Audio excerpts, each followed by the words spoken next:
லட்சக்கணக்கான அன்பர்கள் அரகரா என்று கோஷம் போடும் பொழுது துச்சமாக தூசி போல ஆகிவிடுவார்கள்.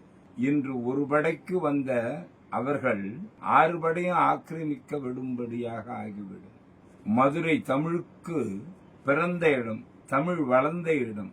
அந்த தமிழுக்கு உண்டான இறைவனாகிய முருகப்பெருமானுக்கு இந்த இடர்பாடும் இழிவும் ஏற்படுகிறது என்றால், இப்பொழுதும் நாம் சும்மாக இருந்தால் நம்மளுடைய இந்து என்கின்ற தர்மமே அழிந்துவிடும்.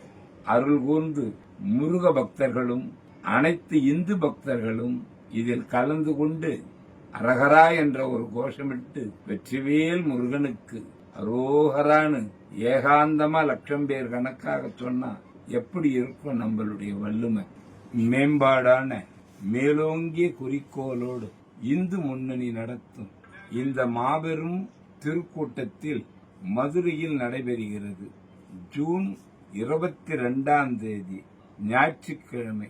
அனைத்து முருக பக்தர்களும் இதில் கலந்து கொண்டு நம்மளுடைய ஒற்றுமையும் வள்ளுமையும் நமது சுவாமியை காப்பாற்ற நமக்கு சக்தி உண்டு என்பதையும் நாம் கலந்து கொள்ளும் வள்ளுமையில் இதை காட்டுவோம். இந்து மதத்தை நிலைநாட்டுவோம் என்று வேண்டி கேட்டுக்கொள்ளுகின்றேன்.